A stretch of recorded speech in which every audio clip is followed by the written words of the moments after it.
Hi, so thanks so much for joining us. I'm with Torben and Sade, and we thought that it would be good just to have a kind of a short conversation about mental health during the COVID-19 pandemic. Obviously, this is one of the things that's really affecting quite a lot of us. And so we just want to talk about why this is, and also kind of look at some of the strategies we can perhaps use to help and improve our mental health. So first, to kind of kick off about who you are and what you do. So maybe Torben, we can start with you. Yes, I'm Torben Bergland. I'm a psychiatrist and psychotherapist, originally from Norway. Lived in England from 2016 to 18, but now in the US at the General Conference, the headquarters of the World Church, and working in the Health Ministries department. Great, thank you. And Sade, what about you? I'm Sade. I am a trainee GP, so I'm working in South London at the moment at a small GP practice near to where I live, and did a few other specialties before, but settled down in family medicine or general practice. Great, thank you. So the first question is just kind of why and how is our mental health being affected during this pandemic? Obviously, it's kind of a crazy time. So what do you guys think about that? Well, I think for many of us, maybe sort of the mental aspect of it is what we confronted the most with, at least as long as you don't have virus in your body. Like it's basically affecting, like, I guess, almost everyone around the world, and it changes life. It's a different situation. We can't do what we used to do. Our freedom is limited. There are concerns about our health, our finances. Some parts of the world, people don't have food, don't have access to the basic things. And of course, these things, they are major things in terms of how we think and how we feel in the current situation. So I think we have to recognize this is a big thing. If it doesn't affect your mental health or your feelings or your thoughts in any way, sort of, then I would be sort of worried. Sort of, aren't you in touch with what's going on around you? Yeah, I think that's definitely really true. I was just saying to Sade and Torben, like every now and again, I kind of have a little cry and then kind of get on with life. It's definitely a really strange time and a strange world to be living in at the moment. Mm-hmm. Sade, did you want to say something? Sorry. Yeah, I was just going to say that I think also a lot of the things that already worry people are exacerbated at this time. So people who already may have issues with money. So if you already, come from a situation where you're faced with a lot of poverty, then it's going to be exacerbated by this time. If you're already somebody who struggles with anxiety or depression, then it's going to be made even worse in this time. So it's almost like things that would already be worries or stresses for people are made even worse by this added kind of global situation. Yeah, definitely. And I think in a way also that things that are not sort of directly related to the situation may come up, sort of maybe it triggers things from your past or your thoughts about your future, that kind of things that are not, so there's no direct connection, but just this crisis situation that we're in sort of can trigger that and activate things and in a way sort of destabilize us. That doesn't mean that you're sick, but still our routines, our everyday life is changed, and sort of with that a lot of things can come up. And I think the healthy response to that is to accept it and acknowledge it's there, and then sort of what do I do about it? Yeah, so I mean, just bouncing off that, what are some of those kind of strategies that we can use to kind of help us cope with this situation? Maybe things that you use both personally and that you kind of know from your professional practice as well. I think for myself, I'm a person who does get anxious from time to time. In terms of anxiety, talking from a medical perspective, there's like a spectrum. There's a kind of normal anxiety that people have to situations that you would expect the average person to feel anxious about, like before an exam or if you lose something that's really important to you. But I think I tend to be on the spectrum where I'm a little bit more anxious than the average person. And I've found kind of different ways, things like journaling, things like square breathing techniques, where when I'm feeling panicked, I, focus on my breathing. Definitely from my faith, prayer is something that's been, really helpful to me. Finding things that I enjoy and making sure that I make time to do them. So it's really easy when you're anxious to feel completely immobilized and shut down. And sometimes you have to say, okay, I don't feel like doing this thing that I actually like right now because I'm so anxious, but I'm just going to maybe make myself do 10 minutes of it. And often I find that during the process of doing that, I feel better than I did before. So those are some of my techniques. That's really helpful. And I also think I found myself like thinking, reflecting maybe more than I commonly do, and thinking about things that I usually don't spend a lot of time on. But I think it's in one way we are sort of forced into it in this situation. But I think again it's a great opportunity also to do some of those thinking, reflecting on life, where you're at in life. Is the way I'm living life now the way I really want to live my life? What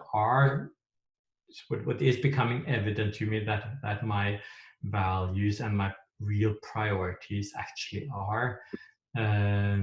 So I think like to allow space for that in various ways, but then I think to deal with it constructively, not just go around ruminate on these things, but as Shada said, like journaling, writing about it, talking with someone about it, praying about it. Those I think are good strategies for how to deal constructively with it. I think like it can be like what we're dealing with is quite a handful, and like if we just sort of lock it inside ourselves and don't share it and don't work with it in any way, I think that then chances are people may struggle more with it. But I think if it's dealt with constructively, then really I think good valuable things can come out of this for people, even though it's a situation we wish we weren't in. Yeah, I just wanted to add even basic things. Like I find waking up in the morning in a situation where it's something that you really wouldn't choose, it can be so easy just to kind of lie in bed and think about how everything's going wrong. And I found things like having goals of like 3 things that I'll do today, even if I don't do anything else. So like for me, it's been like, I'm going to work out for an hour. I'm going to like eat breakfast, and I'm going to like write a paragraph in a journal. Like those are really 3 basic simple things. And sometimes it's just having a goal of something to do that can just get you out of bed and make sure that even if I tick those 3 things off, even if I don't do anything else, I have a sense of achievement, something that I've achieved during the day. That makes life a lot more manageable during these times. I think that is so important. Those really simple things that maybe sort of come quite natural, or we have to do in our normal routines. I think that's very important to keep going with those things. Personal hygiene, getting dressed, taking a shower, eating, exercising, keeping it nice and clean and tidy around yourself, not sort of getting sort of absorbed or consumed by social media or Netflix or whatever it is. I think like keeping, like filling your day intentionally with quality content. I think that's very important now to be intentional about that. And I think as well, like just because there are so many things that are now free, like the National Theatre or kind of the Philharmonic orchestras, or even like Arise, like the Bible School, that's free now. So I think there are quite a lot of things that, where you might struggle to fill 12 hours of a day. Normally, maybe if you're not working or you've been put on furlough, and that might be hard, but actually there is quite a lot of stuff out there to do, and kind of to fill your time with as well. Thank you, they're really helpful suggestions. I think the last question I just wanted to ask is, we're all kind of coming in this context from a faith perspective as well. So just as Christians, like, how do you think we can find hope in the middle of this crisis? I think it'd be quite difficult to lose it, and at times the situation may feel a little hopeless and impossible and very much in the hands of other people. So how do you think we can find hope in the middle of this? Well, I think we were talking a lot about social distancing, but I think like what we really need now these days is connection, both connection with other people, but also with God. And again, being intentional about that, taking time for it. So like, I think these things are very important, and reading things that are sort of give hope, like positive things, like don't go down the lane with conspiracy theories and all that kind of stuff now, trying to sort of to explain everything, who's behind it and that kind of things. That won't help, and you'll probably be in the wrong track. But really staying connected with God, as you also stay connected with other people, and spend time morning, evening, when you feel distressed, when you feel worried. That's the good thing about God, that He's always accessible. And I think just talking, also maybe learning to talk with God as you would with a friend, not just sometimes we come to God with this sort of to-do list, these are my needs, please help me with this, and this. And then sort of, okay, amen, see you in a few hours and I'll come again. But like just really sharing, pouring out from our heart, as we often see in the Bible, and maybe like reading some of like Psalms, that kind of texts that shows people in desperation, in need, in at times even despair, how they could talk with God, complain to God, share with God, beg God, and that sort of God, we also can do something similar in this time. Yeah, no, I think that's really true. Shade, did you have anything to add? Just to echo what Torben said about being honest with God, that God is somebody who really values our honesty. And one of the things I really love about the Psalms is that you see David doesn't try to pretend to God that he's doing better than he actually is. And I think that's something that we can all take, is just like not pretending that we're okay if we're not okay. And if you're not okay, God wants to hear that, and He wants you to be honest with Him. And also to claim the promises that He's made. There's a text in the Bible that says, "My peace I leave with you, not as the world gives." And I think it's really difficult at a time like this to be peaceful, but I think we can challenge God and say, "You've promised that you'll give us peace even in difficult circumstances, and I really want that. And can you just help me to have that?" And I think that's something that I'm really trying to hold on to these days, that even if around me doesn't look hopeful or it is stressful, that I can still have peace in the midst of very adverse circumstances.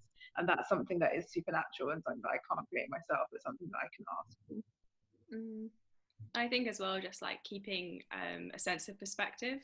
I think particularly if you're on your own, or maybe like, with quite a lot of kids, like maybe you're at home with your children, like it can be easy to kind of get tunnel vision and not see outside of your kind of four walls and daily like government mandated walk, but actually like Jesus is writing a bigger story than the one we're currently existing in, as in the kind of our day-to-day lives. And so, understanding that and taking the time to understand that, and also just keeping that sense of, there is something better, and there is a way, there is something better coming. And then also just the idea of being able to reach outward and bring that something better where you are. So I heard a really good quote saying about how the pandemic is not really, like, it is a chance to look inward, but more than anything, it's a chance to look outwards and upwards. And I think that's a really good way of thinking about how we can kind of fit or think about the pandemic, in that let's look to God and let's kind of help other people as well, stay connected with them.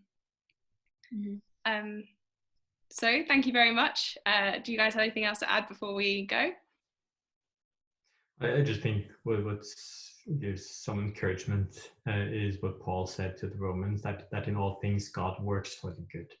And I think I believe that even I don't think this is willed by God, but I think still when this is happening, I think God will pursue in our lives individually and in society and in church, that God will seek to bring good things out of it. And I think that's what we should like join him in, that also in our own personal lives, also sort of what good can come out of this also in my life, even though it's difficult and it may be difficult, then we can see it may be an opportunity for change for the better in areas of our lives and in the life of our church and our churches. So I think that to join together on that, I think is important. Yeah, I think you're really right on that. So thank you both for joining. I hope that you enjoyed the conversation. I know I did, and found it really helpful. So thank you. Thank you.